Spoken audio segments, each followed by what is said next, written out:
estudiando en esta semana de formación. Entonces, le damos otro fuerte aplauso para la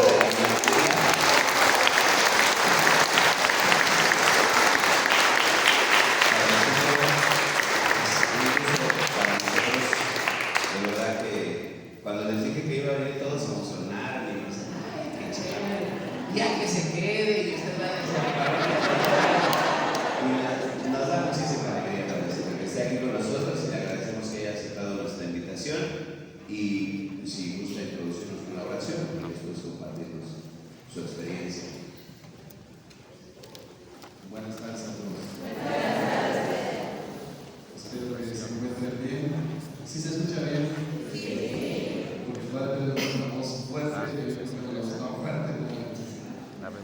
Vamos pues a dar inicio a este momento y nos ponemos en las manos de Dios. En el nombre del Padre, del Hijo y del Espíritu Santo.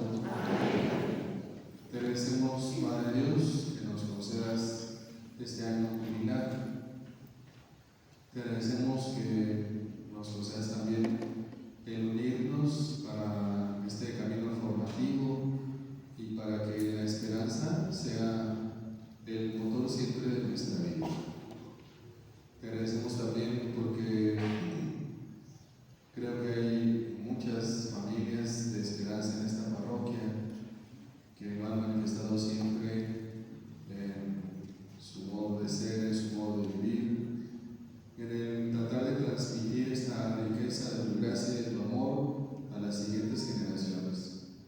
Te pedimos que lo sigan haciendo, que puedan tener esa disposición para entregar la fe, para transmitir la fe a la siguiente generación. Y Madre Santísima, también te pedimos que estés con nosotros en esta tarde, que nos acompañes y intercedas ante tu Hijo muy amado, y que el Espíritu Santo vaya iluminando este momento que nos ha permitido. Padre nuestro que estás en el cielo, santificado sea tu nombre. Venga a nosotros tu reino, hágase tu voluntad en la tierra como en el cielo. Danos hoy nuestro pan de cada día, perdónanos nuestras ofensas, como también nosotros perdonamos a los que nos ofenden. No nos dejes caer en la tentación y líbranos de todo mal. Amén. Dios te salve María, llena eres de gracia, el Señor es contigo. Bendita eres entre todas las mujeres, y bendito es el fruto de tu vientre, Jesús. Santa María, Madre de Dios, ruega por nosotros los pecadores, ahora y en la hora de nuestra muerte. Amén. Gloria al Padre, al Hijo y al Espíritu Santo. Como era en el principio, ahora y siempre, por los siglos de los siglos. Amén. Estrella de la esperanza, ruega por nosotros. En el nombre del Padre, del Hijo y del Espíritu Santo. Amén.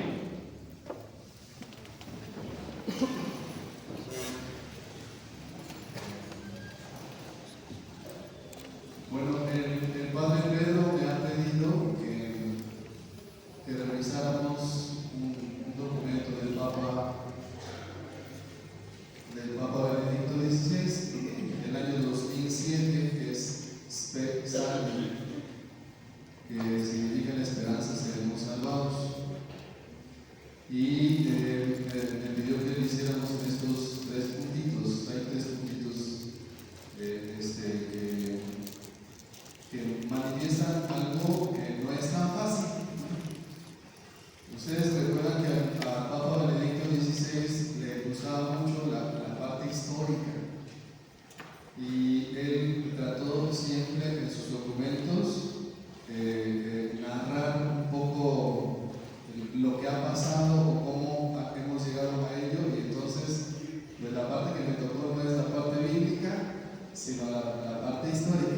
Así que no sé cómo vaya a ir, pero pues ya lo voy a compartir.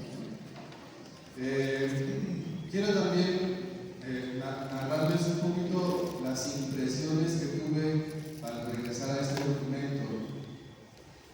Es casi inevitable cuando llegamos, sobre todo al apartado 2, que es un poco de historia. Al apartado 2 es inevitable que nosotros veamos nuestra propia historia y nuestro propio tiempo.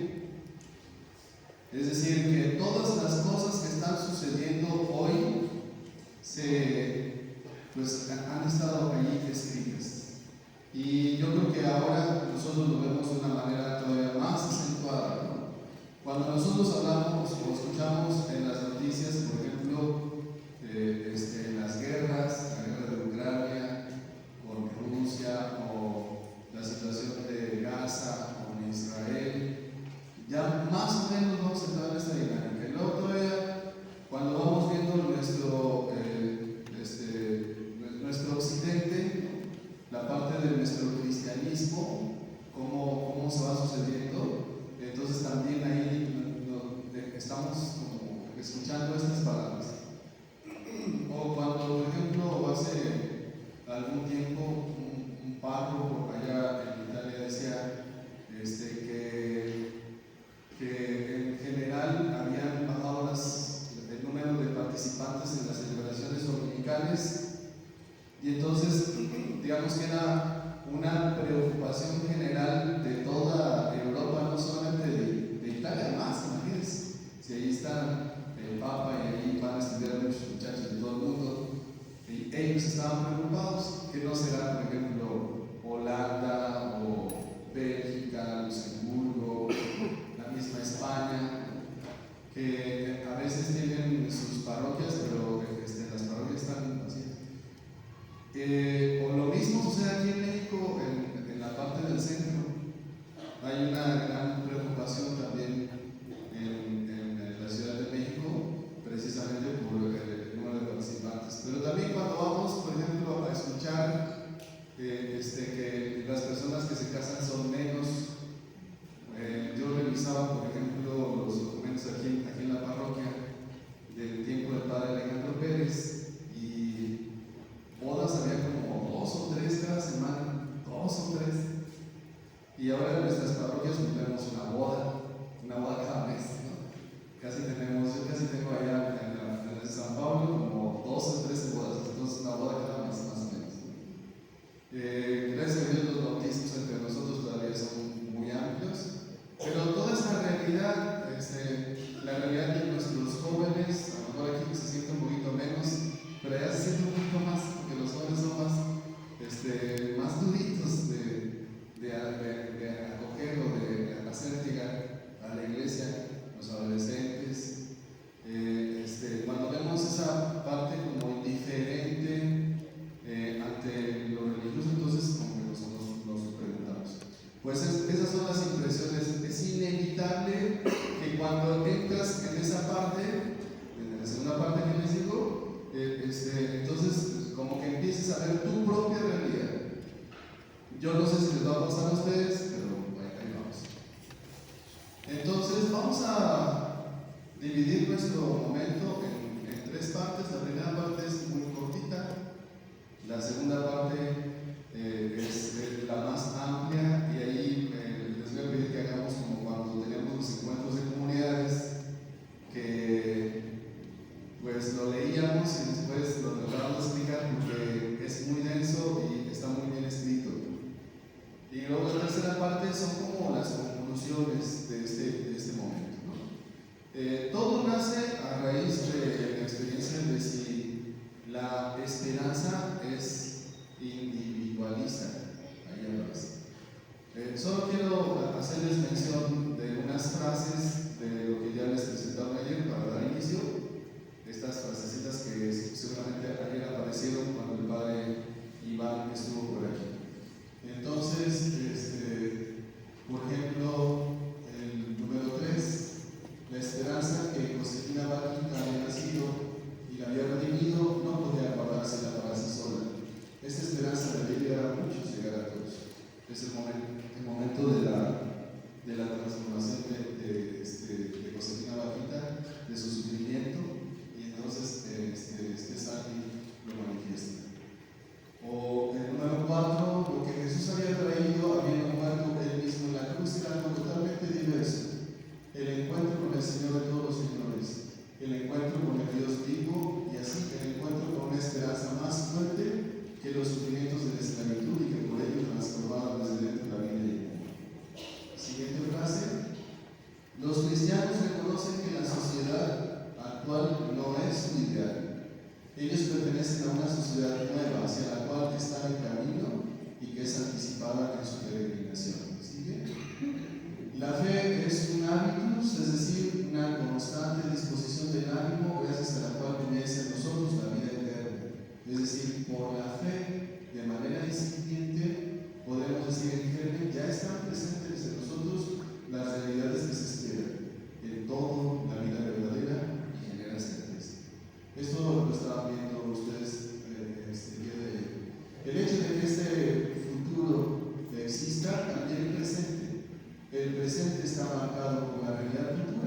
y así las realidades futuras se repercuten en las presentes y las presentes en las futuras.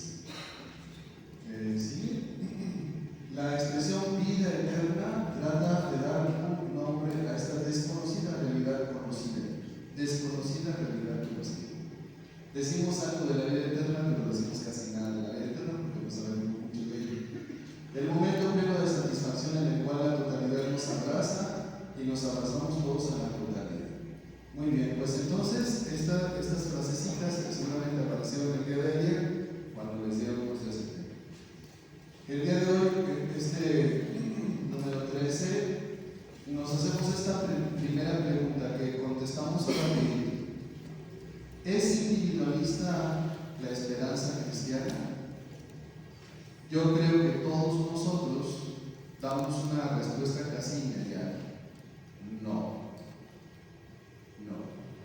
El Papa Benedicto XVI toma 3 ejemplos. El ejemplo de Henri de Lubac es el primero. El segundo es el de San Agustín. Y el tercero, solamente lo voy a decir así para pasar estos números rápido. Y el tercero es el de Bernardo de Claraval. Dice Lubac que se presenta una persona y que entonces ella dice que pues está contenta con su fe y que su fe le permite salvarse a ella, independientemente de los demás. Y entonces pregunta, ¿eso estará bien? Y pues se queda así como a puntos suspensivos, pero como que nos deja una especie de vacío. O sea, ¿cómo es posible que hayamos llegado a una fe individualista o a una esperanza individualista? Si todo lo que vimos antes, de los números 1 al 12, pues nos hablaba más bien de una especie de experiencia de comunidad. Lo mismo sucede lo que escribe San Agustín, y lo mismo sucede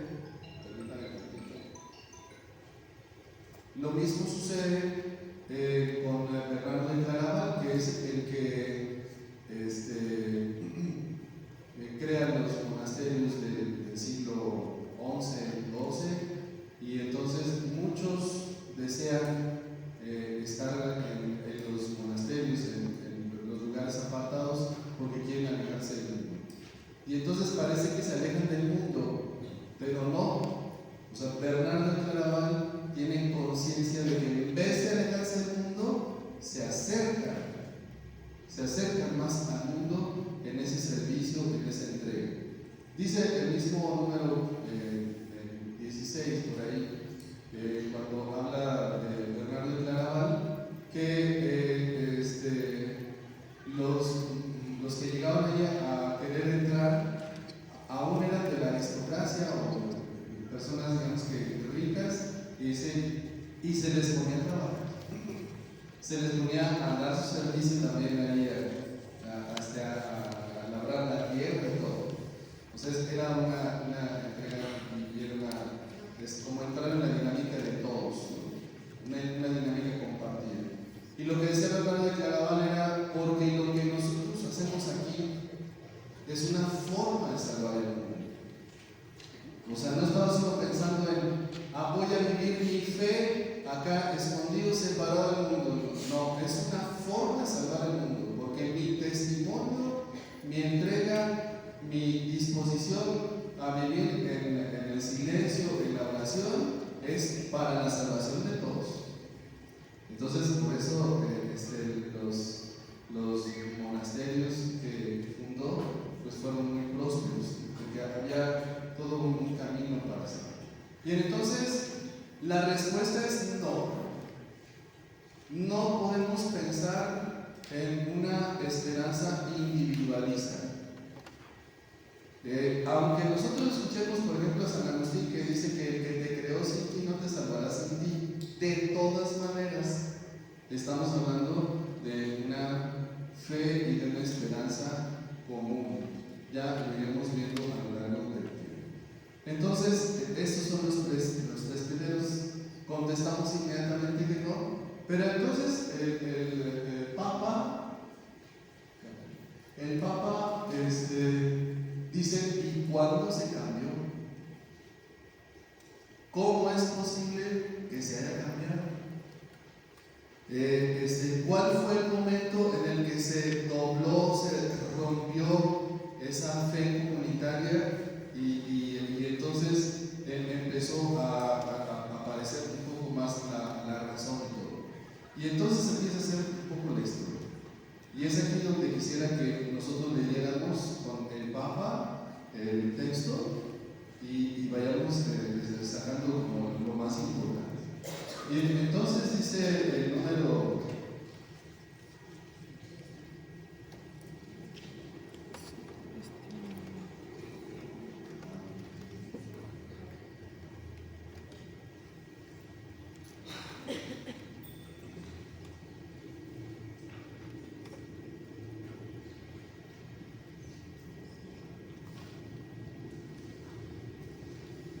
entonces viene el número 16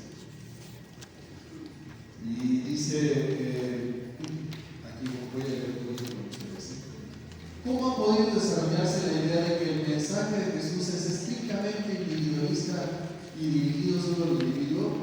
Aquí debemos tener un poco la atención porque en nuestro tiempo, al ver como las realidades de fuera y del mundo, hay veces en las que como que nos metemos en nuestro propio yo, en mi mundo.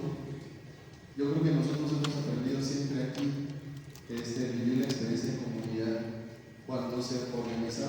Ustedes lo deben tener bien clarito, porque aquí en otro tiempo, cuando no había párroco, se organizaba el pueblo. Y entonces todos entraban. Todos decían, se va a hacer esto, va a ser la fiesta fulanita de tal, y todos entraban para la fiesta fulanita de tal, y entonces todos apoyaban y todos estaban ahí. Todo lo que me contaban hace años, pues eso es una fe comunitaria. Dirigido sobre el individuo, ¿cómo se llega a interpretar la salvación del alma como huida de la responsabilidad respecto a las cosas en su conjunto y por consiguiente a considerar el programa del cristianismo como una búsqueda egoísta de la salvación que se niega a servir a los demás? Y dice, para encontrar esta respuesta a esta cuestión hemos de fijarnos en los elementos fundamentales de la época moderna. Y aquí empieza la historia según el Papa Benedicto XVI. Y dice, estos se ven con particular claridad en Francis Bacon. Es indiscutible que gracias al descubrimiento de América y a las nuevas conquistas de la técnica que han permitido este desarrollo, ha surgido una nueva época. Pero ¿sobre qué se basa este cambio epocal? Se basa en la nueva correlación entre experimento y método. Si les digo esto de todas maneras, así como que al principio, los que ya estudiaron metodología de la investigación y todo eso en las escuelas, más o menos vamos a entrar en la dinámica. Los que no se preocupen, ahí vamos caminando. Porque en esta dinámica del experimento y el método, Francis Bacon dice que hace al hombre capaz de lograr una interpretación de la naturaleza conforme a sus leyes y conseguir así finalmente la victoria del arte sobre la naturaleza. La novedad, según la visión de Bacon, pues consiste en una nueva correlación entre ciencia y praxis. Entonces, experimento y método, ciencia y praxis. De estos es después una aplicación en clave teológica.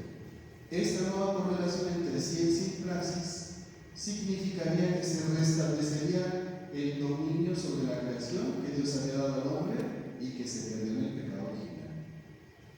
Entonces, desde aquí empiezan a cambiar las cosas en nuestro mundo, sobre todo en nuestro mundo occidental. O sea, el número 16 nos dice, ¿cómo ha podido desarrollarse la idea de que el mensaje de Jesús es estrictamente individualista y dirigido solo al individuo? ¿Cómo se ha llegado a interpretar la salvación del alma como una huida de la responsabilidad respecto a las cosas de su conjunto y por consiguiente a considerar el programa del cristianismo como búsqueda egoísta de la salvación que se niega a servir a los demás? Entonces, la respuesta está en Francis Bacon y este experimento y método, esta nueva correlación. correlación de la ciencia y la praxis. Este es el número 16. Vayamos al número 17. Vamos de número en número para que ustedes vayan viendo cómo se va desarrollando. Número 17. Quien lee estas afirmaciones y reflexiona con atención, reconoce en ellas un paso desconcertante. Fíjense cuál es el paso desconcertante. Hasta aquel momento, la recuperación de que el hombre había perdido al ser expulsado del paraíso terrenal se esperaba de la fe en Jesucristo. Esta es nuestra respuesta: la fe en Jesucristo. Y en esto se veía la redención. Jesucristo nos había redimido. Ahora, esta redención, el restablecimiento del paraíso perdido, ya no se espera de la fe, sino de la correlación apenas descubierta entre ciencia y praxis. Lo que nos va a redimir es la ciencia y la praxis. Cuando las personas mayores escuchen esto, van a decir: no es cierto, y tienen razón, porque en nuestra fe nosotros no podemos ponernos a decir que la ciencia y la praxis nos van a salvar. Entonces tengan paciencia, por favor. Pero en el mundo afuera, sí. Si ustedes van, por ejemplo, a una universidad, a una preparatoria, entonces se van a dar cuenta de que esta es la dinámica de enseñanza, ¿no?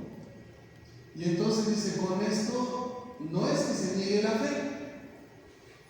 O sea, hablar de ciencia y praxis, experimentación, no es que se niegue la fe, pero queda desplazada a otro nivel, el de las realidades exclusivamente privadas y ultramundanas. Es decir, eso de la fe es tuyo, ¿no? Pero a mí no me sirve. Eso de la fe es cosa, abuelita, eso de la fe es cosa tuya.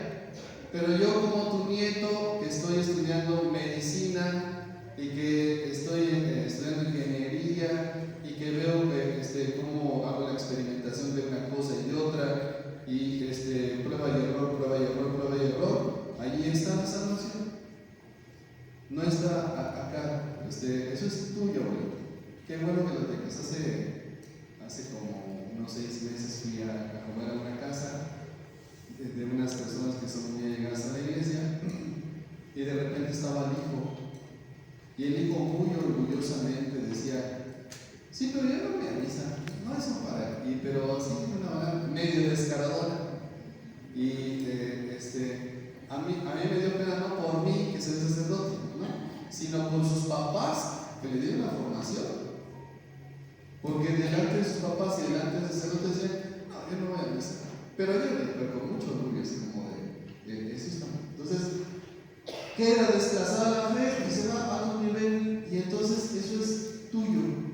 Eso es algo que tú consideras trascendente, pero a mí no me sirve para nada. Eso se llama empirismo.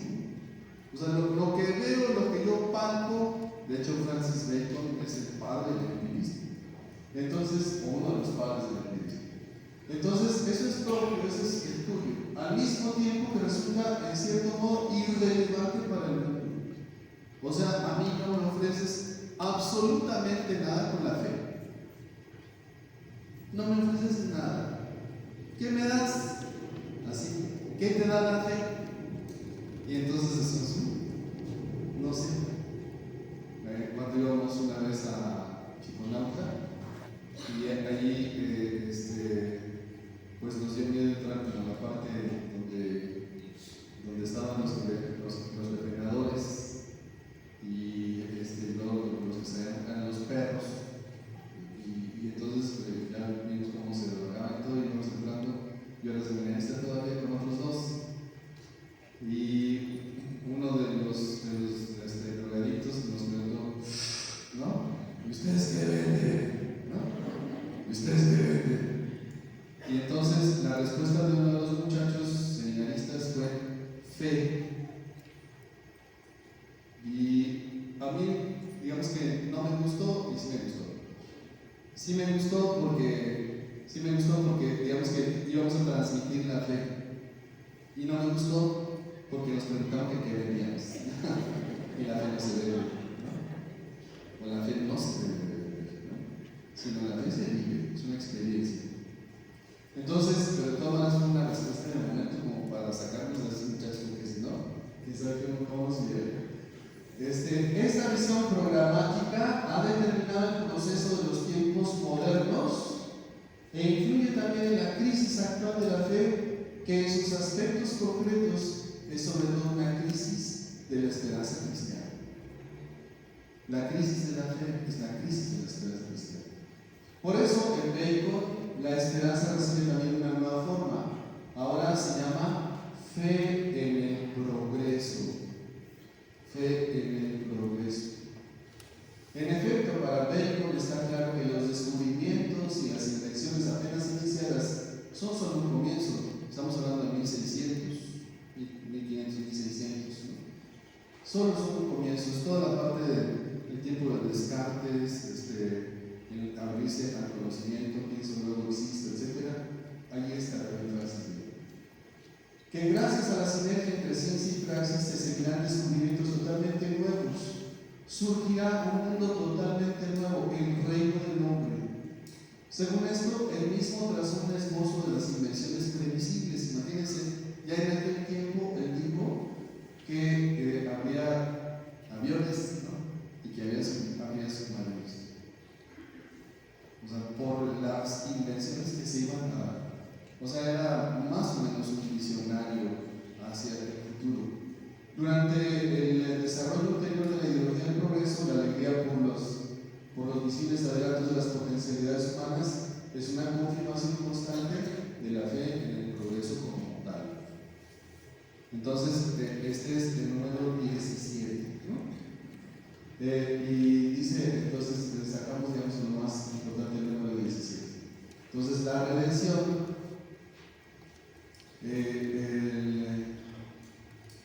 la redención es el restablecimiento del paraíso perdido. Ya no se espera de la fe, sino de la correlación, apenas describiente entre ciencia y praxis. Con esto no se llega a la fe, pero se queda desplazada, es algo turbio, pero que para mí es irrelevante.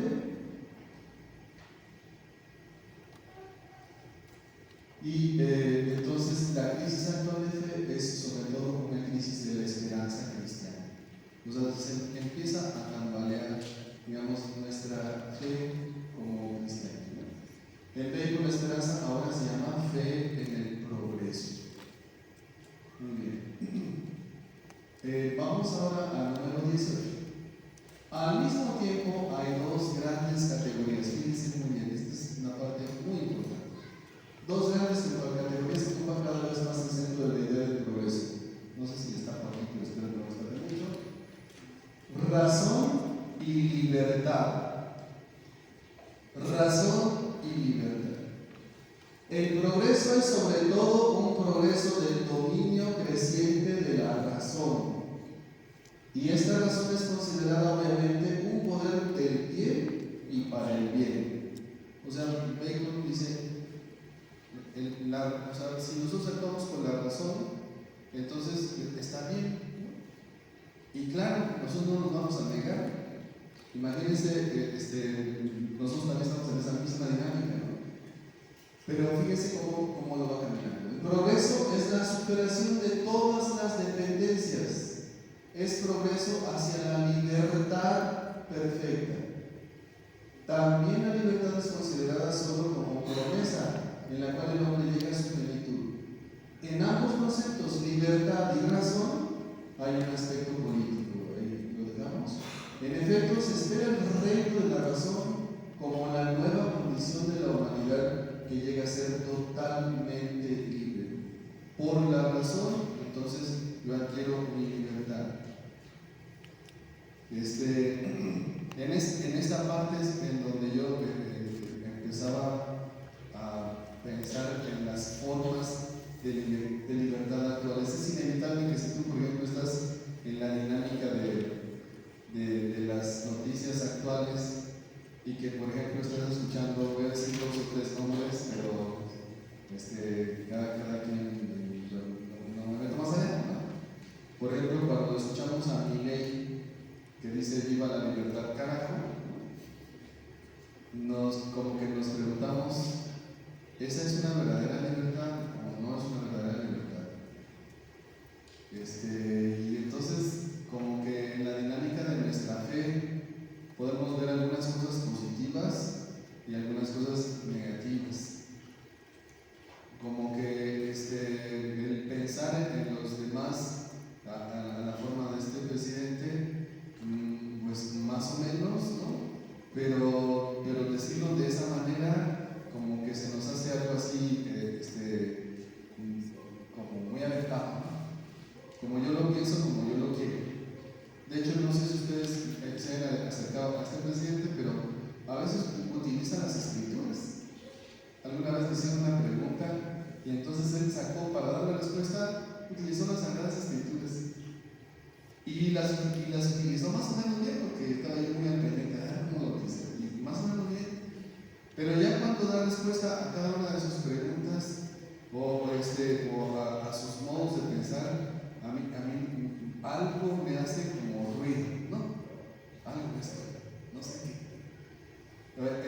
O cuando, por ejemplo, escucho a, no sé, otro presidente, Bukele, que Bukele, yo digo que es ahí un poco más cristiano, más de fe y todo.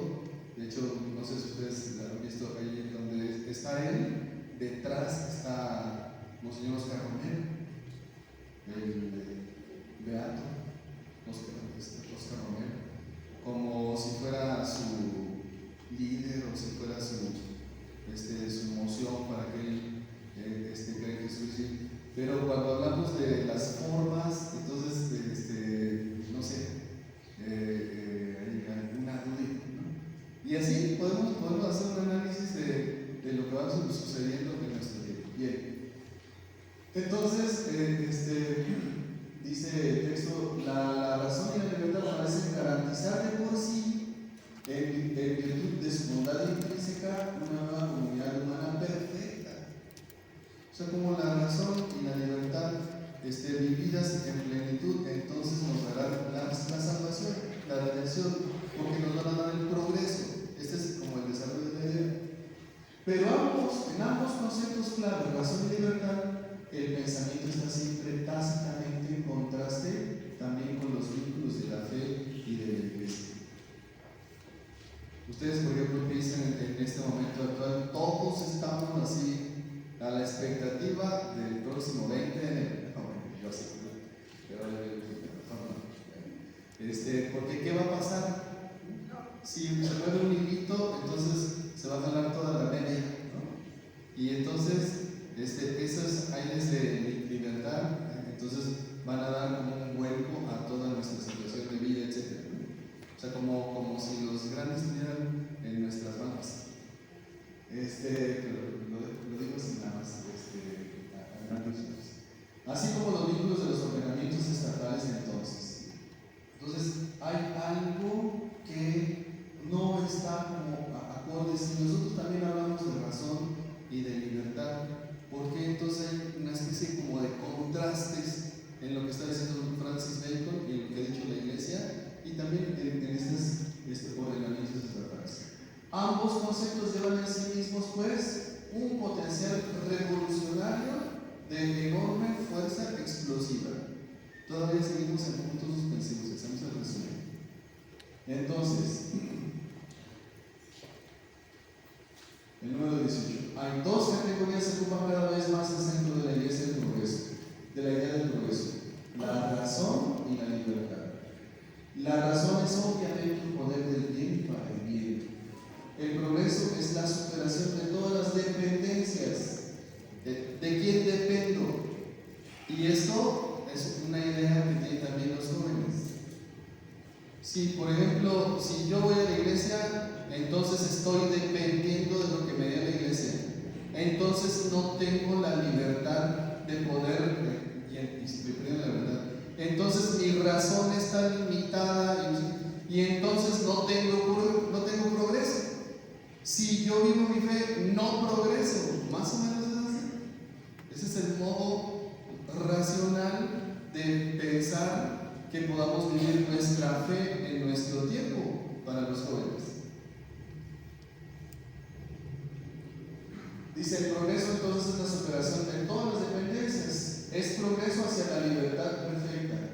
La libertad es considerada solo como promesa en la cual el hombre llega a su plenitud. Se espera el reino de la razón como la nueva condición de la humanidad que llega a ser totalmente libre. La razón y la libertad parecen garantizar de por sí, en virtud de su voluntad intrínseca, una nueva comunidad humana perfecta. Entonces, eso nos va a dar la comunidad humana perfecta, la razón y la libertad. Pero estamos emancipando a Dios, como se dice. Lo estamos sacando de nuestra vida, porque Dios nos limita, entonces no nos hace libres. Dios nos coarta. Dios no nos deja pensar más allá. A pesar de que yo les digo a veces en misa o cuando les hablo con los muchachos, digo, no, ustedes estudien, ¿no? Profundicen, conozcan, vayan más allá. Pero a veces pensamos que por nuestra fe, entonces esa parte está limitada y entonces la ciencia se corta. Eso sucedía, por ejemplo, cuando hicieron este experimento con la Dolly, ¿se acuerdan ustedes? La oveja Dolly. Cuando hicieron la oveja Dolly, pues entonces decían, pues de aquí para adelante.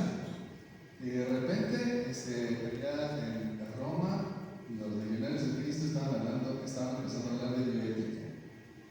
¿Por qué? Pues porque no puedes ir más allá, porque te tienes que limitar. Y entonces como que dices, ¿cómo no podemos nosotros mover la célula como nos dé nuestra gana para poder también crear al hombre perfecto? Y lo estamos haciendo con estos animalitos. Y entonces, bueno, ya los resultados ya se han dado a lo largo del tiempo. Número 19. Hemos de fijarnos brevemente en las dos etapas esenciales de la creación, de la concreción política de esta esperanza, porque son de gran importancia para el camino de la esperanza cristiana, para su comprensión y su persistencia. Está en primer lugar la Revolución Francesa, como el intento de instaurar el dominio de la razón y de la libertad, ahora también de manera políticamente real. O sea, lo que se había escrito ahora se empezaba a poner en acción. Y entonces la Revolución Francesa fue así como algo espectacular, ¿no? Es el dominio de la razón, de la libertad. Dicen que en ese momento lo cortó definitivamente la guillotina. La guillotina fue la que cortó con ese proceso, ese progreso que se estaba viendo. Y la segunda, la Europa de la Ilustración. En un primer momento ha contemplado fascinada estos acontecimientos, pero ante su evolución ha tenido que reflexionar después de manera nueva sobre la razón y la libertad. ¿Por qué? Porque se dio el progreso, pero después del progreso con la industrialización, que vamos a ver muy más adelante, entonces se da una diferencia en las clases sociales bastante pabullante. Que dicen, no puede ser por ahí tampoco. Entonces, estos dos. Y quiero que vayamos a estas frases de Immanuel Kant. Son dos frases, yo digo que centrales. Acuérdense que el Papa Benedicto XVI era alemán y tenía una línea de estudio. Y Kant, para los alemanes, es un estudioso, también un visionario. Y entonces hay dos frases aquí que aparecen que nos pueden ayudar mucho. No son tan fáciles, son de más, pero hay vamos. Para las dos fases de la recepción de lo que ocurrió en Francia son significativos dos escritos de Immanuel Kant en los que reflexiona sobre estos acontecimientos. En 1792 escribe la obra La victoria del principio bueno sobre el malo y la constitución de un reino de Dios sobre la tierra. Fíjense lo que dice: el paso gradual de la fe eclesiástica al dominio exclusivo de la pura fe religiosa constituye el acercamiento del reino de Dios. El paso gradual de la fe eclesiástica al dominio exclusivo de la pura fe religiosa constituye el acercamiento del reino de Dios. Quiero pensar que la fe eclesiástica es la fe de los primeros siglos, antes de que la fe o la fe cristiana fuera la fe del imperio, la religión del imperio. Cuando se da el edicto de Milán con Constantino, y entonces Constantino da la libertad a la iglesia para que en el imperio se pueda desarrollar la fe cristiana, más o menos en el año 313, 320, al punto que Constantino, el emperador, le deja Roma al Papa y él se va a Constantinopla, Estambul. O sea, esos acontecimientos son fundamentales porque entonces el centro del imperio es ya la cristiandad, y desde allí se empieza a desarrollar. Pero antes de ese momento la fe era eclesiástica, o sea, de las iglesias pequeñitas, de la iglesia perseguida, de la iglesia que comprendía el misterio de Cristo Jesús, de las que iban surgiendo poquito a poquito en cada uno de los lugares, de las que tenían que tener un proceso para poder entrar en la dinámica de la fe, no como ya después lo determinará pues la iglesia después del crecimiento de San Agustín, ¿no? que los niñitos se tienen que bautizar para que formen parte de la iglesia y para que se salven, sino antes, cuando para creer necesitabas hacer un proceso en el que tú ibas conociendo el misterio de Cristo Jesús, nuestro Salvador. Esa es la fe cristiana. Algunos la manifiestan como la fe pura, la fe que no está dañada ni maltratada ni nada, ¿no? Sino la fe que nace del quiero creer y ya, ¿no? Quiero adherirme a Cristo Jesús, mi Señor. Reconozco que Él es mi Salvador y es mi Redentor. Una vez que se forja la fe del imperio, ¿no? El cristianismo es la religión del imperio, entonces se empieza a marear. Hay algunas frases de algunos santos o de algunos teólogos que son un poco tristes, no las tengo aquí, pero manifiestan como el dolor del ahora no creen por creer, o sea, por adherirse a ellos, sino porque se les obliga, ¿no? O porque forman parte del sistema y entonces se hace cristianos así. Y poco a poco esta fe va haciendo su propio progreso. En la Edad Media muy fuerte, pero ya también empieza ese momento como de decadencia y llegamos a la época moderna. Entonces nos dice también que las revoluciones pueden acelerar los tiempos de este paso de la fe eclesiástica a la fe racional. Por eso hay también algunas cosas que los orientales nos transmiten y que son como muy especiales. No sé, por ejemplo, si ustedes ven con atención el Acatistos, si ustedes lo meditan, hagan de cuenta que es una meditación que no tiene fin, ¿no? Porque cuando se van dando cada uno de los misterios de María y cómo los van narrando, te quedas extasiado, así como que te quedas volando, como que lo entiendes porque sabes cuál es tu fe, pero que no la alcanzas a atrapar, ¿no? Eso pasa cuando vamos como haciendo la meditación de ese Acatistos. Bueno, esa es la parte oriental. Pero en nuestro occidente se hace más racional. Entonces, el reino de Dios del que había hablado Jesús recibe aquí una nueva definición y asume también una nueva presencia. Existe, por así decirlo, una nueva esfera inmediata. El reino de Dios llega allí donde la fe eclesiástica es superada y reemplazada por la fe religiosa, es decir, por la simple fe racional. Por la simple fe racional. Este es el centro. Si ustedes, por ejemplo, le quieren dar más vueltas, ya cuando estén allá en su casa, váyanse al número 19, que es el centro. Aunque no lo atrapemos así luego, aquí está como la parte en la que nos estamos haciendo muy racionales ante nuestra fe. O sea, la estamos haciendo muy cuadrada, muy dogmática, como cuando dicen, ya cumplí, ¿no? Así, esas son las frases más, ya cumplí, voy cuando me nace. Esas son las frases que nos hacen comprender esto. Así como de, yo soy libre, no tienes por qué obligarme a ir a la iglesia todos los domingos y fiestas de guarda, no tienes por qué obligarme, ¿no?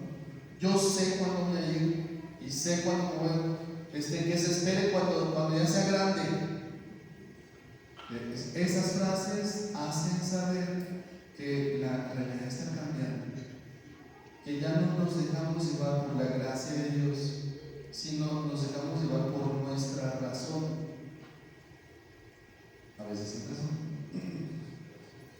Entonces, dice el texto, ese es el primer texto. El segundo, en 1794, en su obra El final de todas las cosas, fíjense que esta parte es muy fuerte, aparece una imagen diferente. Ahora Kant toma en consideración la posibilidad de que junto al fin natural de todas las cosas se produzca también uno contrario a la naturaleza, perverso, dice.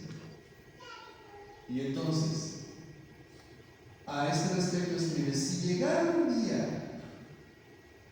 fíjense bien, si llegara un día en el que el cristianismo no fuera ya digno de amor, el pensamiento dominante de los hombres debería convertirse en el de un rechazo y una oposición contra él, y el anticristo inauguraría su régimen, aunque breve. Entonces, si llegara un día en el que el cristianismo no fuera ya digno de amor, el pensamiento dominante de los hombres debería convertirse en el de un rechazo y una oposición contra él, y el anticristo inauguraría su régimen, aunque breve, fundado presumiblemente en el medio del egoísmo. Nosotros lo vemos desde el egoísmo. A continuación, no obstante, puesto que el cristianismo, aún habiendo sido destinado a ser la religión universal, no habría sido ayudado de hecho por el destino a serlo, podría ocurrir bajo el aspecto moral el final perverso de todas las cosas. Como dijo por allá en nuestro tiempo, el mundo al revés. Apenas tuvimos allá en la parroquia una conferencia también de Leti Pastor, que yo la conocí muy bien también aquí, y Leti nos decía: ¿de cuándo acá el dar la vida es un problema? Hablando pues de la maternidad, ¿de cuándo acá? Entonces, muchas de nuestras cosas y de nuestras realidades parecen ser incluso contrarias a lo que nosotros pensábamos, ¿no? Para nuestro tiempo, por ejemplo, es muy fácil, y ahora más, y todavía con las leyes que se van emanando, es el darle muerte a un ser por el hecho de que no lo queremos, y por la libertad de la mujer, etcétera, etcétera. ¿De cuándo acá vivir esas experiencias? Entonces, cuando vemos esa realidad actual, entonces nosotros empezamos a hablar de un final perverso. Es perverso darle muerte a una persona. Es perverso nos podamos alegrar de balancear.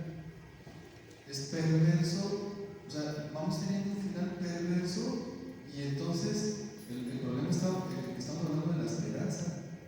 Entonces la esperanza se esconde. ¿Y dónde está el progreso? ¿Y dónde está la razón? ¿Y dónde está la libertad? Bueno, entonces, el número 19. Dos etapas esenciales de la conversión política de la Iglesia Esperanza: la Revolución Francesa, como el intento de instaurar el dominio de la razón y la libertad, ahora también de manera políticamente real, y la Europa de la Ilustración. En un primer momento ha contemplado fascinada estos acontecimientos, pero ante su evolución ha tenido que reflexionar después de manera nueva sobre la razón y la libertad. Y aquí están estos dos textos de Kant.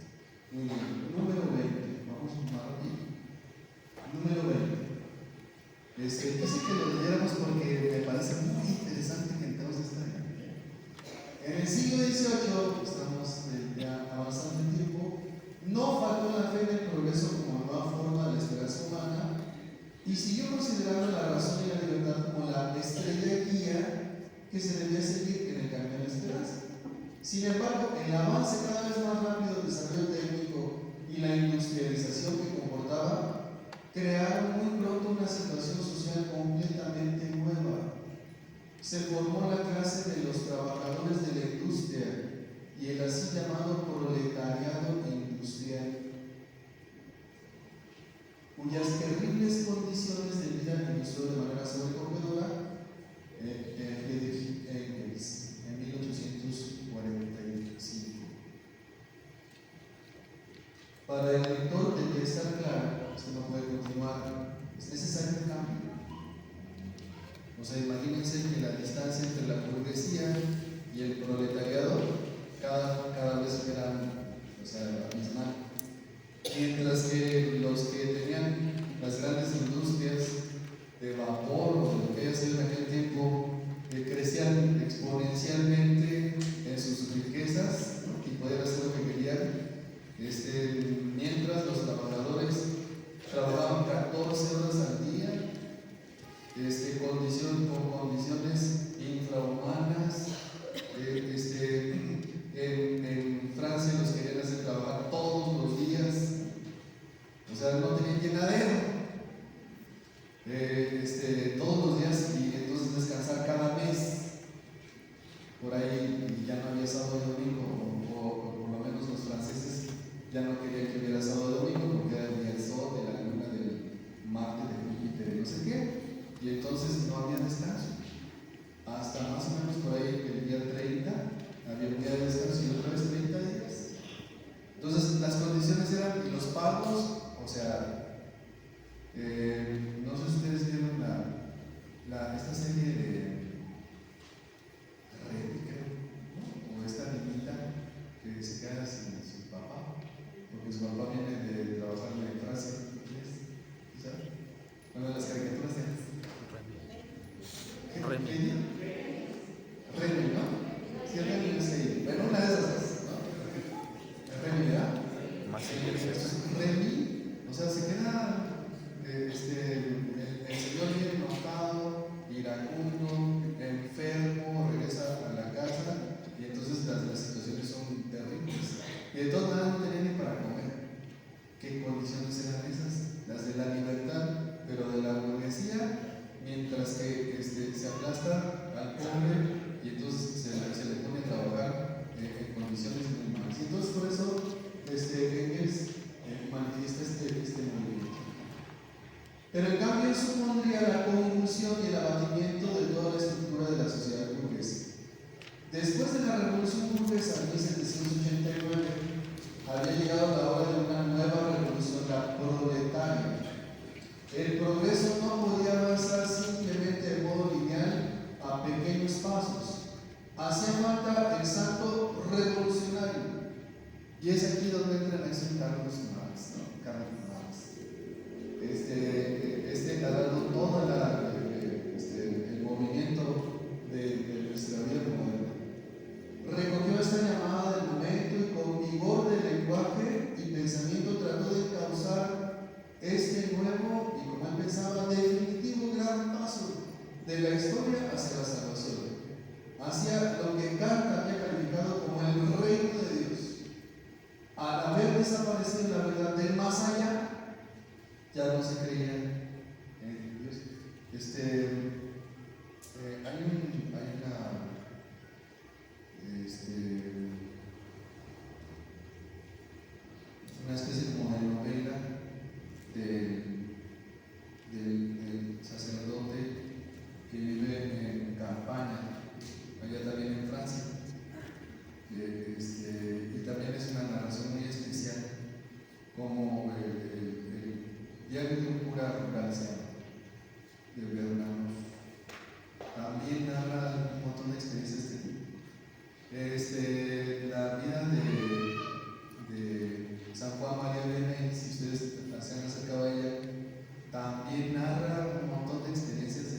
eran como realidades que se iban dando en el tiempo, ¿no? Como para poder estar con la comunidad. Entonces, este reino de Dios, al haber desaparecido la verdad del más allá, se trataría ahora de establecer la verdad del más acá. La crítica del cielo se transforma en la crítica de la tierra, la crítica de la teología en la crítica de la política. El progreso hacia lo mejor, hacia el mundo definitivamente bueno. Ya no viene simplemente de la ciencia, sino de la política, lo que hemos visto antes. De una política pensada científicamente, que sabe reconocer la estructura de la historia y de la sociedad. Y así indica el camino hacia la revolución, hacia el cambio de todas las cosas. Con precisión puntual, aunque de modo unilateral y parcial, Marx ha descrito la situación de su tiempo y ha ilustrado con gran capacidad analítica los caminos hacia la revolución. Y no solo teóricamente, sino que con el Partido Comunista, nacido del Manifiesto de 1848, dio inicio también concretamente a la revolución. Su promesa, gracias a la viveza de sus análisis y a la clara indicación de los instrumentos para el cambio radical, fascinó y fascina todavía hoy del pueblo. Después, la revolución se implantó también de manera más radical en Rusia. Entonces, este es el número 20, cuando hablamos de Karl Marx. La nueva forma de esperanza humana, razón y libertad, es una guía estrella, y entonces se da la industrialización, que tiene terribles consecuencias, según Engels. Y Marx es el que empieza a dar vigor a este movimiento. Si ya hubo un movimiento, una revolución burguesa, ahora es la revolución del proletariado, donde se implanta de manera más radical incluso que en Rusia. Bien, entonces vamos al número 21. Pero con su victoria se puso de manifiesto también el error fundamental de Marx. Él indicó con exactitud cómo lograr el cambio total de la situación, pero no nos dijo cómo se debería proceder después. Suponía simplemente que con la expropiación de la clase dominante, con la caída del poder político y con la socialización de los medios de producción, se establecía la nueva Jerusalén. Estas tres cositas que son muy importantes. La expropiación de la clase dominante, la caída del poder político y la socialización de los medios de producción. En efecto, entonces se anularían todas las contradicciones. Por fin, el hombre y el mundo habrían visto claramente en sí mismos. Entonces todo podía proceder por sí mismo por el recto camino, porque todo pertenecería a todos y todos querrían lo mejor los unos para los otros. ¿Sí, cierto? Esa es como la duda, ¿no? Todos querían lo mejor para todos y todos iban a pensar en todos cuando entonces se diera el comunismo. Bueno, ya. Pero entonces estamos. Así, tras el éxito de la revolución, Lenin pudo percatarse de que en los escritos del maestro no había ninguna indicación sobre cómo proceder. Había hablado ciertamente de la fase intermedia de la dictadura del proletariado como de una necesidad que, sin embargo, en un segundo momento se había demostrado caduca por sí misma. Esta fase intermedia la conocemos muy bien y también sabemos cuál ha sido su desarrollo posterior. En lugar de alumbrar un mundo sano, ha dejado tras de sí una destrucción desoladora. En lugar de alumbrar un mundo sano, ha dejado detrás de sí una destrucción desoladora. El Papa Juan Pablo II luchó mucho contra esta situación. Nosotros lo reconocemos sobre todo en la caída del muro de Berlín. Es el momento en el que nos damos cuenta de esas realidades y de tristeza.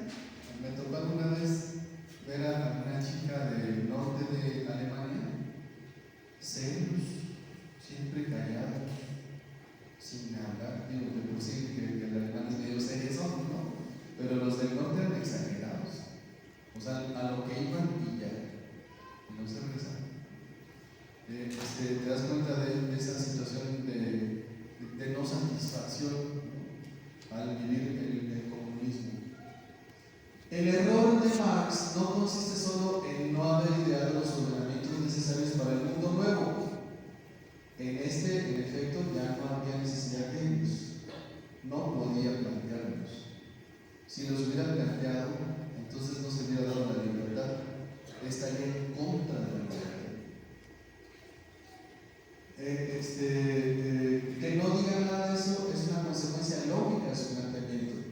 Su error está más al fondo. Ha olvidado que el hombre es siempre hombre. Ha olvidado al hombre y ha olvidado su libertad. Ha olvidado que la libertad es siempre libertad, incluso para el mal. Creyó que una vez solucionada la economía, todo quedaría solucionado. Su verdadero error es el materialismo. En efecto, el hombre no es solo el producto de condiciones económicas y no es posible curarlo solo desde fuera, creando condiciones económicas favorables. Solo el materialismo no nos lleva, no va más allá, nos deja mochos, sin una parte. Entonces, esto que Marx supone, pues es la expropiación de la clase dominante, la caída del poder político y la socialización de los medios de producción son la nueva Jerusalén. Pero su verdadero error es el materialismo. Siguiente número 22. Así pues, nos encontramos de nuevo ante la pregunta: ¿qué podemos esperar? Es necesaria una autocrítica de la edad moderna. Digamos que hasta aquí se acaba de suyo la historia que está haciendo el Papa Benedicto XVI. Pero nuestro mundo ha corrido a pasos agigantados, ¿no? Nosotros lo podemos ver, lo constaté un día con una persona que estaba dando una plática para los papás en una escuela. Y entonces, fíjense, me di cuenta de algunas cosas. Por ejemplo, la primera era que cuando decía, y la filosofía teológica dice, ¿no? Y la filosofía teológica eran las Sagradas Escrituras. Pero como estaban a nivel, digamos que de laicos, o sea, así de la educación laica y todo, entonces no podían decir que eso era, y las Sagradas Escrituras dicen, ¿no? Pero este hombre trataba de hacer manifestar la filosofía teológica y no era otra cosa que las Sagradas Escrituras. Luego, la segunda, que los medios de comunicación actuales y las situaciones actuales hablan de toda esta situación a través de un celular y las formas de relación actuales. Las situaciones a veces en las escuelas son un poco de peligro por las adicciones y porque desde ahí entran los grupos de delito y de todo eso a hacerlos uno. Entonces, cuando estaba manifestando este hombre, dije, mira, ahí estamos en nuestra realidad actual. Nosotros podemos transitarlo, todo esto lo podemos transitar a nuestro mundo actual, a lo que nosotros estamos viviendo en casa. Y es totalmente lo que estamos viviendo. Entonces, dice, es necesario una autocrítica de la edad moderna en diálogo con el cristianismo y con su concepción de esperanza. Pero a veces la edad moderna no quiere tener diálogo con el cristianismo. Y en este diálogo, los cristianos, en el contexto de sus conocimientos y experiencias, tienen también que aprender de nuevo en qué consiste realmente su esperanza, qué tienen que ofrecer al mundo y qué es, por lo contrario, lo que no pueden ofrecerle. Esa es nuestra autocrítica como cristianos. ¿Qué es en qué consiste realmente nuestra esperanza y qué es lo que tiene que ofrecer al mundo y qué es lo que no pueden ofrecerle? Esta fue una de mis preguntas ahora en esta Navidad, ya por el año nuevo más o menos. ¿Qué es lo que la Iglesia ofrece al mundo? ¿Qué es lo que podemos dar nosotros al mundo? Y yo lo decía sobre todo porque, como decían nuestros presidentes de los que hablábamos, ahora vivimos en una situación de riqueza, de bienestar, donde tenemos, decían algunos, tenemos de más. En nuestras casas, por ejemplo, no falta un refri, no falta la comida, aunque sea un yogur, unas papitas,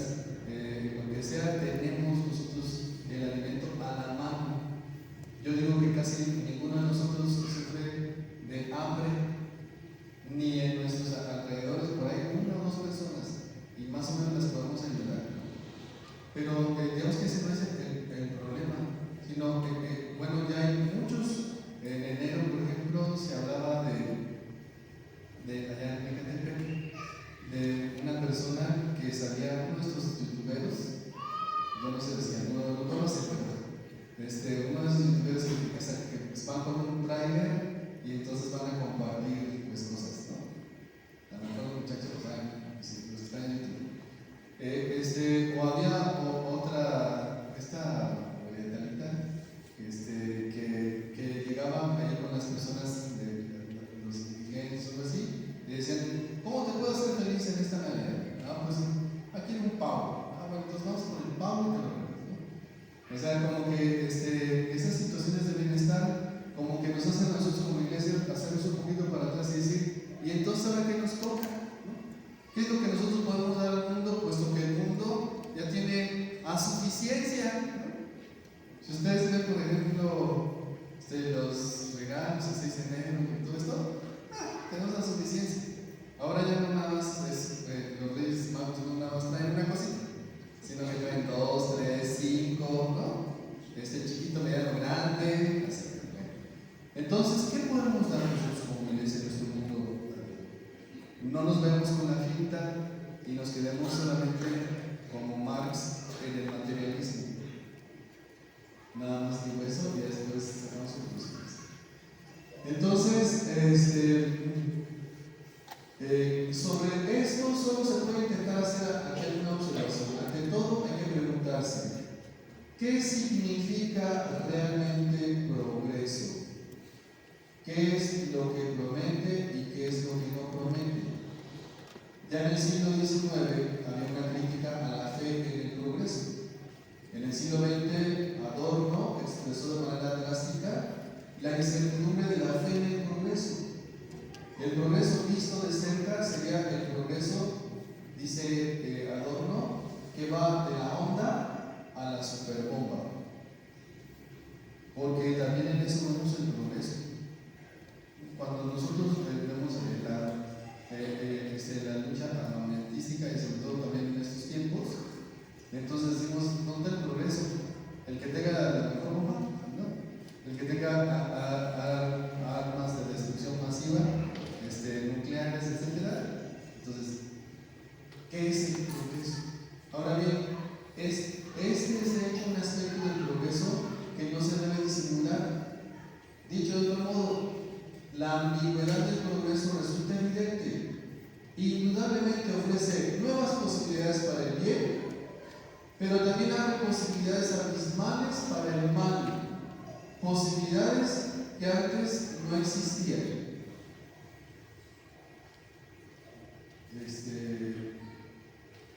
Posibilidades que antes no existían. Todos nosotros hemos sido testigos de cómo el progreso, en manos equivocadas, puede convertirse y se ha convertido de hecho en un progreso terrible en el mal. Si el progreso técnico no se corresponde con un progreso en la formación ética del hombre, con el crecimiento del hombre interior, no es un progreso, sino una amenaza para el hombre y para el mundo. Entonces, esta es una realidad. El que tiene mucho, pero no lo ocupa para bien, y lo ocupa para mal, puede hacer muchos males. El que tiene mucho y lo ocupa para bien, puede hacer muchos bienes. Entonces, ¿qué podemos esperar para los cristianos y qué consiste realmente su esperanza? ¿Qué tiene que ofrecer al mundo y qué es por el poder lo que no puede ofrecerle? ¿Qué significa realmente el progreso? ¿Qué es lo que promete y qué es lo que no promete? Seguimos el número 20, ya casi acabamos, tengan paciencia. Disculpen que los haga seguir un poquito, pero vamos a ver. Por lo que se refiere a los dos grandes temas, razón y libertad, entonces ya hicimos una autocrítica, a ver qué nosotros podemos esperar y qué es lo que no, qué es lo que vamos a ofrecer, qué es el progreso. Tenemos que revisar muy bien lo que significa progreso y lo que no es progreso, o progreso para bien o progreso para mal. Y en relación con la razón y la libertad, aquí solo se pueden señalar las cuestiones relacionadas con ellos.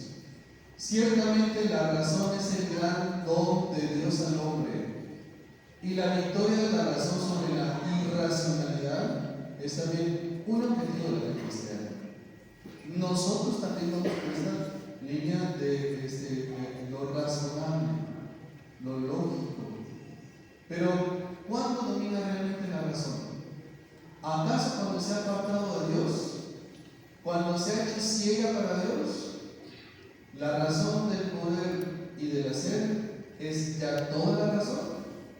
Si el progreso, para hacer progreso, necesita el crecimiento moral de la humanidad, entonces la razón del poder y del hacer debe ser integrada con la misma urgencia mediante la apertura de la razón a las fuerzas salvadoras de la fe, al discernimiento entre el bien y el mal. Solo de este modo se convierte en una razón realmente humana. Solo se vuelve humana si es capaz de indicar el camino de la voluntad, y esto solo lo puede hacer si mira más allá de sí misma. En caso contrario, la situación del hombre en el desequilibrio entre la capacidad material por un lado y la falta de juicio del corazón por otro, se convierte en una amenaza para sí mismo y para la creación. Por eso, hablando de libertad, se ha de recordar que la libertad humana requiere que concurran varias libertades. Tenemos varias libertades en el camino. Sin embargo, esto no se puede lograr si no está determinado por un común e intrínseco criterio de medida, que es fundamento y meta de nuestra libertad. Digámoslo de una manera muy sencilla: el hombre necesita de Dios, de lo contrario, queda sin esperanza. ¿Cuál es nuestra regla, por ejemplo, para nosotros? Los mandamientos, el amor de Cristo Jesús, como Él nos ha amado. Esa es la regla, la línea que nos ayuda a ser plenamente seres humanos, hombres, para nosotros como cristianos. Es razón, es libertad, y puede ser también límite. No matarás. Es una razón. ¿Por qué? Pues porque cuando se da la muerte de otro, hay persecución, hay desasosiego, zozobra,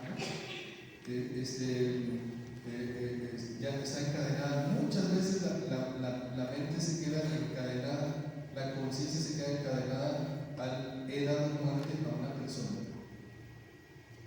Y entonces ya la razón a veces hasta se atrofia por haber dado muerte a alguien.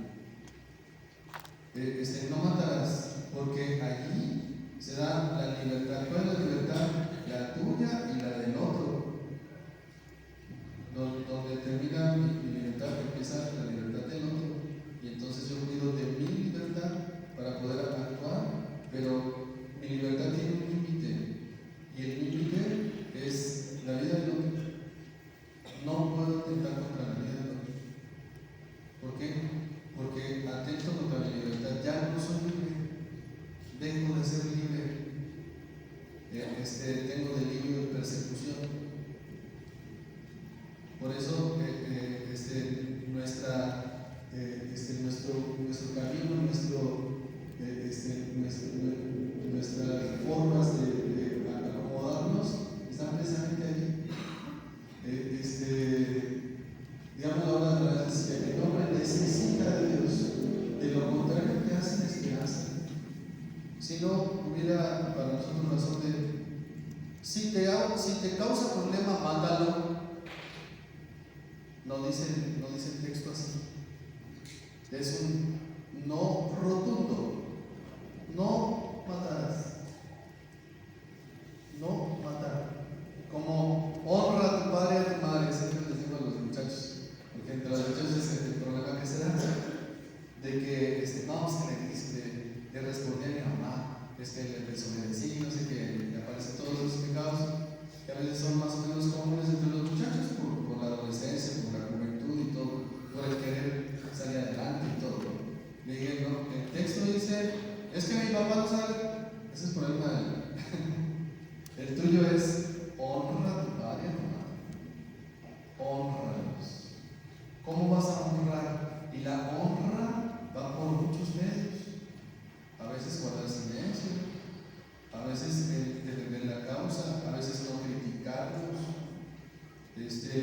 la obediencia, etc. Después ven las realidades en particular, pero en general es honra al Padre. Entonces, es de la medida que nos da Dios a nosotros.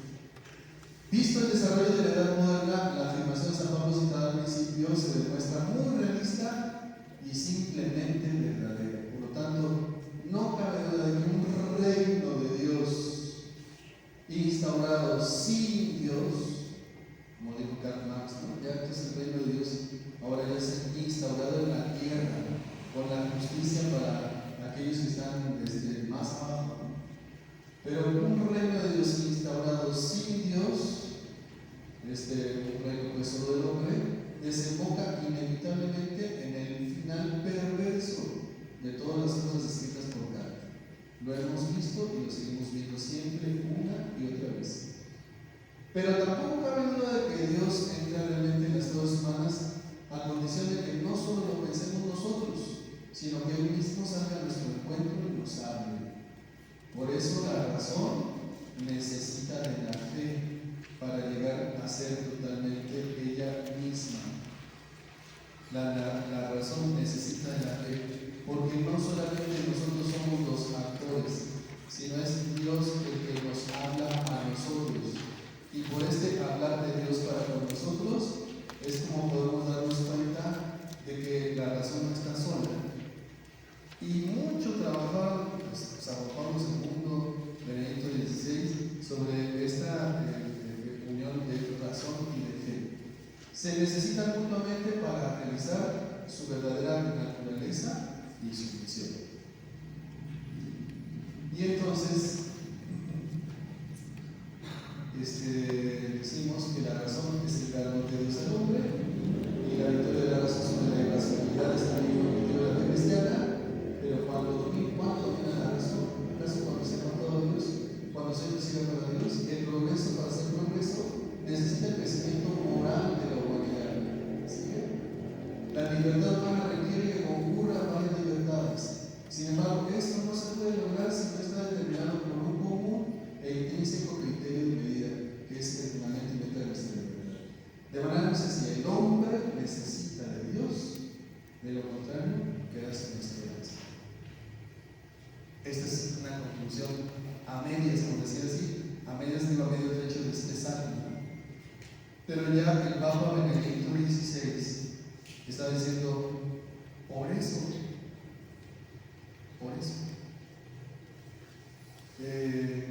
vamos a las conclusiones de la verdadera fisonomía de la esperanza cristiana. Bien, hasta aquí hemos hecho la lectura. Esta tercera parte es una parte también muy bonita porque es, a ver, ¿y entonces a dónde vamos? Yo quiero decirlas así ya de manera rápida, ustedes ya si quieren pueden leer allá en su casa, pero para que completemos también el cuadro. Ok, viendo esta realidad y esta historia, a ver, entonces, ¿cómo es nuestra esperanza?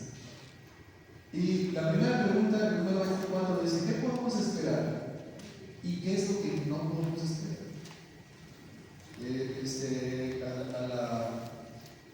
Esta pregunta que se dio antes y que ahora se vuelve a dar, ¿o qué es lo que podemos dar a nuestro mundo?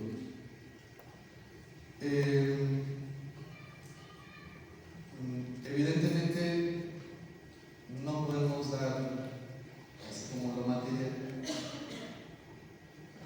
pero uno se da cuenta como sacerdote que cuando das tu tiempo, entonces es algo muy valioso, porque la gente te busca para que la escuches, para que ellos puedan hablar, para que se puedan expresar, y no saben lo valioso que es muy valioso, nada más les puedo decir eso. O por ejemplo, el que nosotros podamos compartir la experiencia de Dios o la Eucaristía.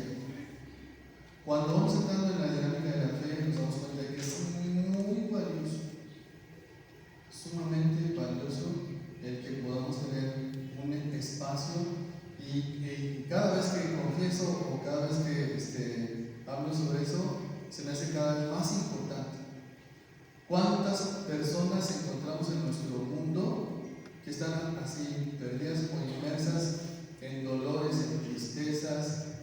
solo mundano, en lo solo económico.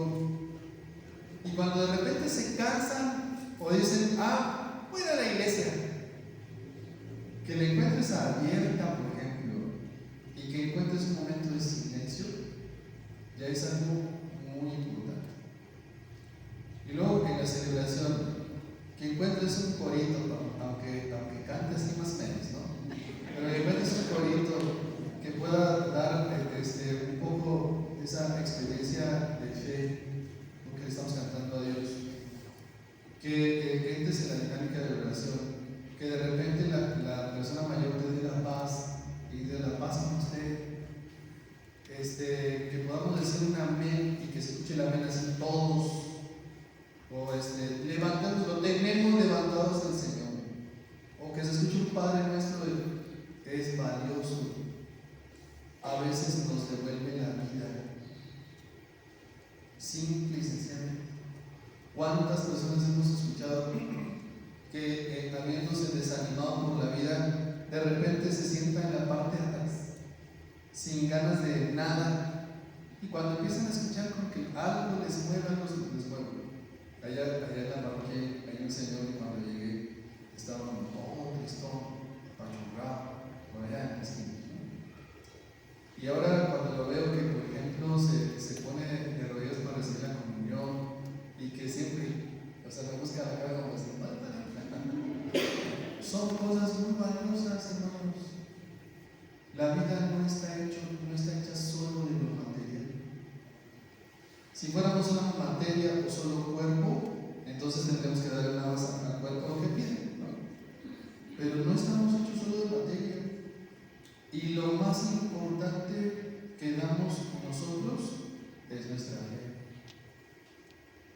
Cuando te encuentran animoso o cuando te encuentran tranquilo, cuando encuentras una persona tranquila, apenas acabo de ver una enfermita que tiene un montón de males y para colmo de esos males se fracturó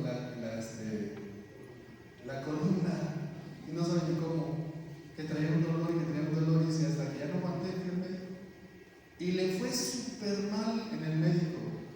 No, me sentó más o menos una hora platicándome cómo le hicieron casi la vida imposible y no le hicieron absolutamente nada, ¿no? Y cuando dijeron, pues déjenme ver las placas para irlo por fuera, no, porque estas son de institución, usted haga las cosas por su cuenta. Entonces se ve muy mal, pero como tiene una esperanza y una fe bien firmes. Así, se queda uno admiradísimo y uno dice, ahí está. ¿Cómo es que esta persona puede seguir adelante con esa calma y con esa paz ante una realidad que ya tiene muchos años de enfermedad y de sufrimiento fuerte y ahora como del colmo de su columna? ¿Por qué hay esperanza allí? ¿Por qué? Entonces, esa es la respuesta. ¿Qué podemos esperar y qué es lo que no podemos esperar? En el ámbito de la conciencia ética y de la decisión moral, estas son las conclusiones, porque la tercera parte, la fisonomía de nuestra esperanza, es esta. En el ámbito de la conciencia ética y de la decisión moral, no existe una posibilidad similar de incremento. Es decir, que si a lo humano o por lo humano hay un progreso, por ejemplo, dicen, vamos a cambiar una muela, ¿no? Y ahora te presentan, pues ahora le podemos ofrecer esto y lo otro, aquello. Ahora ya lo vi con mis caderas, por ejemplo. Ahora con las, yo por eso me esperé un poquito, como 10 años, ¿no? O sea, todo el tiempo que estuve con ustedes. Yo decía, a ver si progreso un poquito más, porque me tocó una vez ver a una hermanita por ahí en Querétaro que estaba un poquito malita y yo decía, creo que por allá voy, ¿no? Así. Y entonces vi, pues ahora le podemos ofrecer una prótesis de esto y del otro y yo así, ¿no? Ahora la cirugía es de tal manera y entonces usted va a sufrir mucho menos porque hacen esto y esto y esto otro, ¿no? Ahora ya sabemos que lo que más tenemos que cuidar es esto y lo otro, la población, no sé qué. O sea, hay progreso y está muy bien. Es excelente, es muy bueno. Pero no solamente en la parte del cuerpo, también en la parte del alma. O sea, como cuando llega el médico, ¿cómo se siente? ¿Está mejor? A ver, le voy a decir un poquito. Ahora le voy a bajar. Así se siente bien. Y entonces, siéntese todavía no. Esas experiencias, tú dices, son progreso, pero no solamente en el ámbito de lo material, sino también de lo humano y de lo espiritual. En relación con la libertad presupone que en las decisiones fundamentales, cada hombre, y en la ética no. O sea, en la ética hay cosas como muy determinadas. Por ejemplo, la iglesia tiene muy determinado el valorar siempre la vida. Y yo digo que ahí no se puede quitar el dedo del renglón. Por eso hablar de bioética, o sea, para hablar de estos temas de yo me voy a dar la muerte cuando yo quiera, yo voy a hacer con mi cuerpo lo que yo quiera. Y entonces, si haces con tu cuerpo lo que tú quieras, mientras no tengas un ser en tu cuerpo, también bien. Pero si ya tienes un ser en tu cuerpo, entonces deja andar tomando, deja andar comiendo chile, no sé qué, ¿no? Empezamos a cuidar nuestro cuerpo por el otro ser. La libertad presupone que en las decisiones fundamentales cada hombre, cada generación tenga un nuevo inicio. O sea, pueden tomar las nuevas generaciones los aprendizajes y lo que nosotros tenemos, pero ellos se tienen que reinventar. Eso es lo que dice el Papa. Ellos se tienen que reinventar en su situación de vida y en lo que les toca vivir. Y entonces, el recto estado de las cosas humanas, el bienestar moral del mundo, nunca puede garantizarse solamente a través de estructuras, por muy válidas que estas sean. La libertad necesita una convicción. Y para vivir la fe necesitamos estar convencidos. Y lo que nosotros hacemos con los hijos es eso, que ellos se convenzan. ¿Cuánto nos vamos a tardar? 10, 20, 30, 40 años. Lo que se tarden, ¿no? Den testimonio de su fe. ¿Para qué? Para que los hijos se convenzan. Si no se convencen, ustedes manténganse convencidos. ¿Por qué? Porque es nuestra vivencia, nuestra fe, es lo que nosotros tenemos, donde estamos puestos y lo que nos da esperanza. Puesto que el hombre sigue siendo siempre libre y su libertad es también siempre frágil, nunca existirá en este mundo el reino del bien definitivamente consolidado. Esto lo dice el Papa. Nunca existirá en este mundo el reino del bien definitivamente consolidado. Siempre habrá esa fluctuación, ¿no? Entre los que quieren hacer bien y a lo mejor alguien que no lo quiere hacer. En el número 25, la búsqueda siempre nueva y fatigosa de rectos ordenamientos para las realidades humanas es una tarea de cada generación. Ahora, bueno, pues ustedes, cuando de repente, por ejemplo, llegó el celular al seminario, cuando llegó el celular al seminario, le dijeron, no, aquí no entras. Es decir, que cuando descubriera un muchacho que tenía un celular, préstate. Eso es un instrumento del chamo. No te va a hacer bien. ¿Para qué necesitas? Cuando yo estaba en la formación decía, ¿para qué necesitas un celular? Si tu vida está aquí, ¿qué necesitas andar ahí mensajeándote con otras gentes afuera? Aquí estás, ahí está tu compañero, padre. Pero poco a poco se fueron abriendo esta realidad y poco a poco ese instrumento empezó a dar cosas buenas. Y entonces llegaron hagan el recto uso de su celular. Porque el celular puede dar cosas muy buenas, pero también todo lo contrario. Lo que sucede en sus hogares. O sea, cuando el muchacho está ahí todo el día en el celular, pásame para que no se olvide. Pero es que voy a hacer la tarea. La vas a hacer de tales horas a tales horas y te lo voy a presentar en esta tarde. Pero lo más importante es que ellos vayan haciendo uso de su libertad y vayan teniendo conciencia del bien que les puede propiciar el ocuparlo para lo bueno y del mal mal que les pueden traer, si lo ocupan para lo que no es, ¿no? O para lo que no debe ser. Entonces, cada generación se va reinventando eso. Nunca es una tarea que se pueda dar simplemente por concluida. Siguiente número. No es la ciencia la que redime al hombre, el hombre es redimido por el amor. El ser humano necesita un amor incondicionado, necesita esa certeza que le hace decir, como dice Romanos 8:38-39, ni muerte, ni vida, ni ángeles, ni principados, ni presente, ni futuro, ni potencias, ni altura, ni profundidad, ni criatura alguna podrá apartarnos del amor de Dios manifestado en Cristo Jesús, Señor nuestro.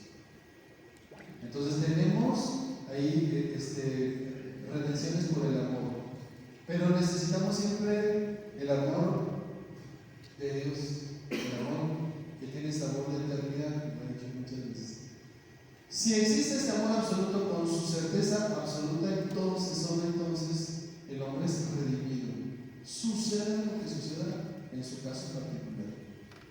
Ni vida, ni muerte, ni lo presente, ni lo futuro, ni potencias, ni altura, ni profundidad. Entonces, el hombre es redimido por el amor y especialmente el amor de aquel que es Dios. Sigue el número 27. Quien no conoce a Dios, aunque tenga múltiples esperanzas, en el fondo está sin esperanza, sin la gran esperanza que sostiene toda la vida. Podemos tener muchas esperanzas chiquitas, pero dice el Papa, pero esas esperanzas se acaban pronto. Por ejemplo, tengo la esperanza de acabar mis estudios, ¿no? Y ya llegas casi barriéndote para acabar tus estudios. Y cuando te acabas los estudios, ya te graduaste, ¿y ahora qué? ¿No? Sigue algo más. En las esperanzas humanas siempre sigue algo más, como algo no acabado. Pero la gran esperanza en Dios es la que sostiene toda nuestra vida. La vida en su verdadero sentido no la tiene uno solamente para sí, ni tampoco solo para sí mismo. Es una relación. Entonces nuestra vida se va haciendo en cuanto yo me voy relacionando con el otro, y sobre todo con el otro trascendente. 28. Estar en comunión con Jesucristo nos hace participar en su ser para todos, hace que este sea nuestro modo de ser.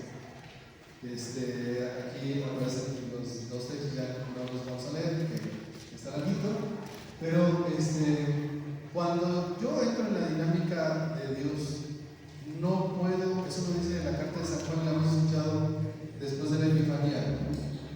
Quien dice que ama a Dios pero no ama al prójimo es un mentiroso. Lo dice definitivamente Juan. Si decimos que amamos a Dios pero no amamos al prójimo, somos unos mentirosos. O sea que la intimidad con Dios nos hace hacernos verdaderamente humanos y entrar en relación con el que está al lado de nosotros. Si no, entonces no amamos. Vivir para Él significa dejarse moldear en su ser Padre. Esto es lo que terminamos hoy. Así es.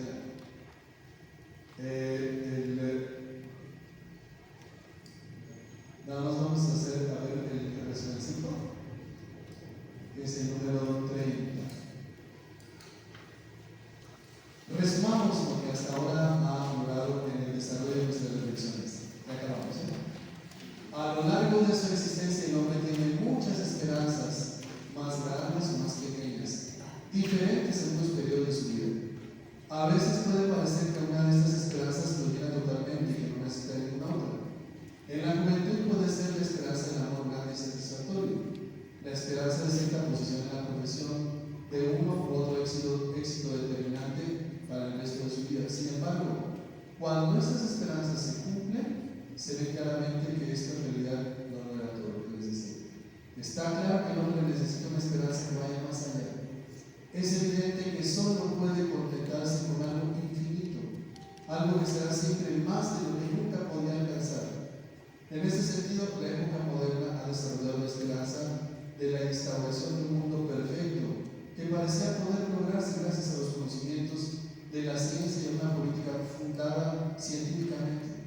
Así, la esperanza bíblica del reino de Dios ha sido reemplazada por la esperanza del reino del hombre, por la esperanza de un mundo mejor que sería el verdadero reino de Dios.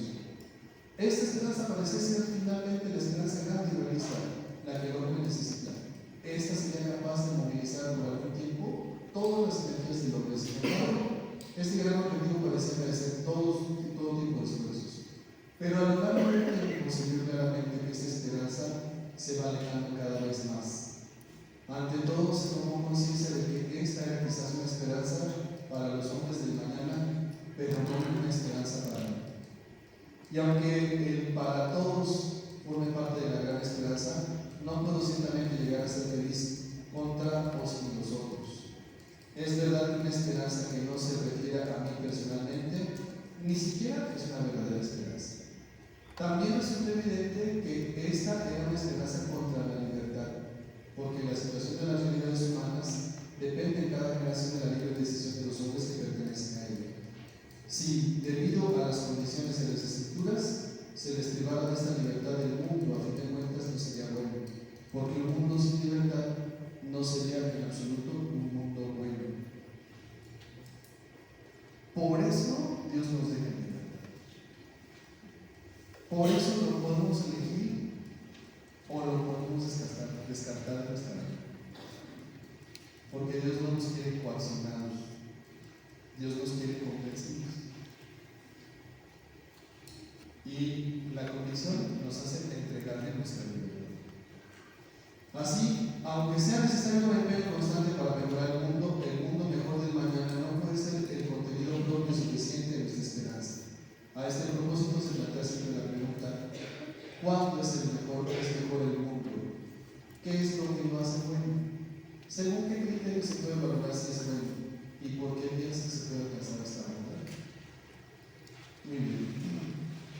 Entonces, finalmente, número 31, nosotros necesitamos tener esperanzas más grandes, más pequeñas, que día a día nos mantengan en el camino.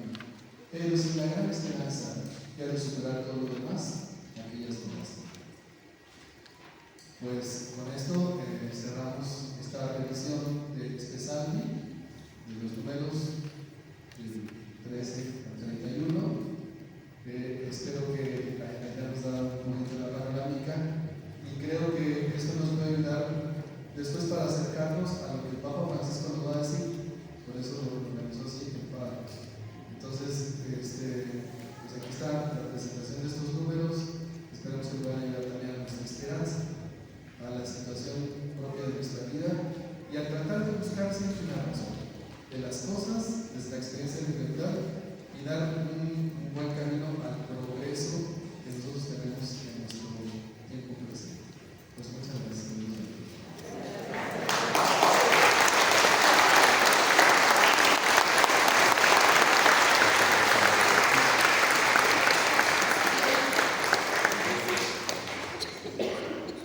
Muy bien, bueno, le agradecemos mucho que haya aceptado su invitación.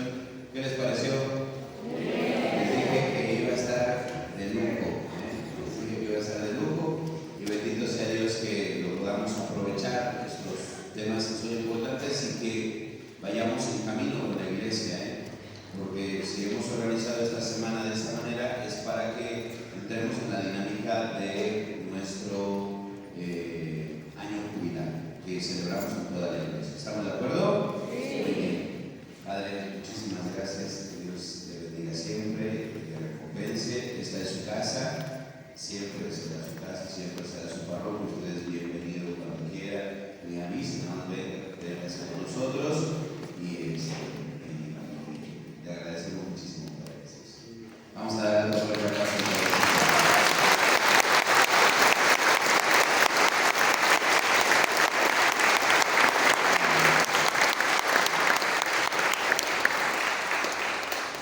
Antes de que el Padre nos quiera dar la bendición, no sé si haya alguna pregunta, algún comentario.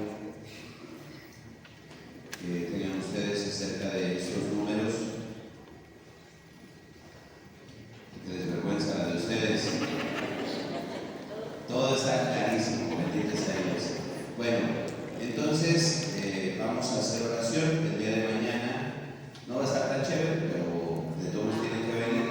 Es obligatorio. Es obligatorio, entonces se vienen, por favor. Nos vemos aquí, lleguen temprano, y es para las 6. Y vamos a hacer las oraciones que nos disponen ya a nuestras áreas. Al final, no sé, padre, lleva mucha prisa, ¿no? Al final todos los que quieren abrazar, saludar, aprovechen la vida que está aquí con nosotros, ¿eh? Así es que aprovechen. Muy bien. Vamos a hacer nuestras oraciones. Nos ponemos de pie, todos las tienen, ya sea en su celular o impresas, o si no, ya están aquí proyectadas. Oración por las vocaciones. Oh Jesús, buen pastor,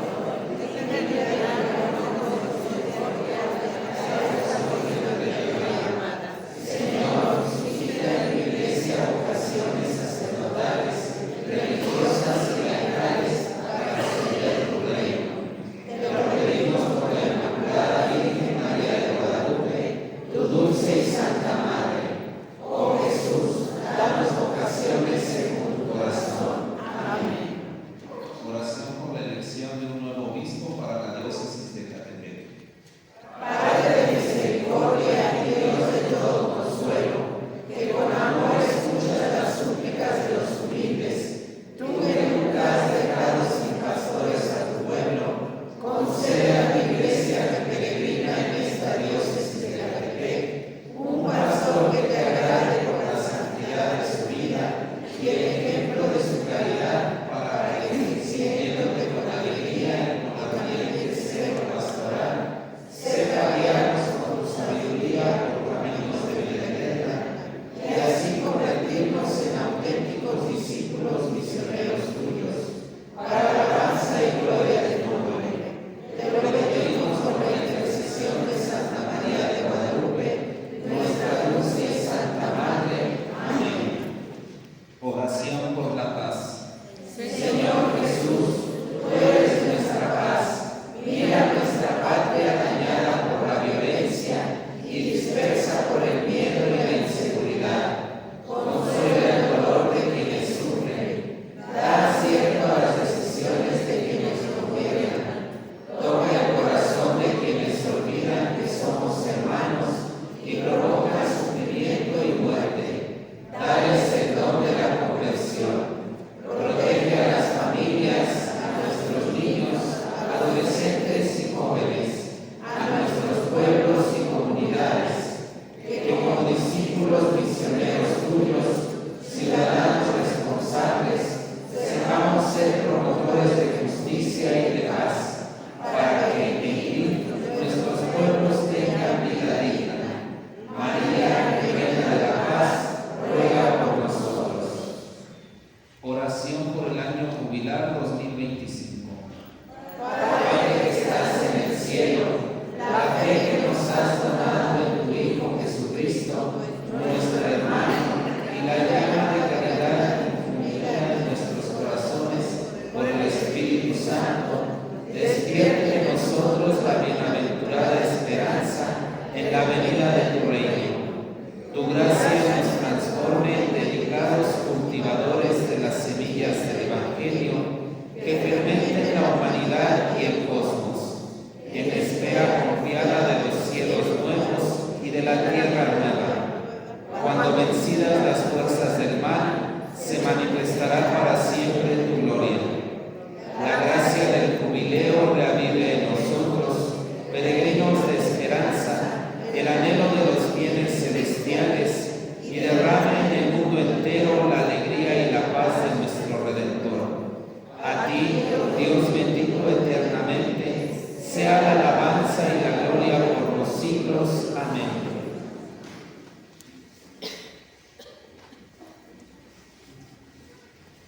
Pero aunque no los salude a todos físicamente, sepan que siempre me da mucho gusto estar aquí con ustedes y compartir lo que Dios nos ha dado a nuestra vida. Que el Señor esté con ustedes. La bendición de Dios Todopoderoso,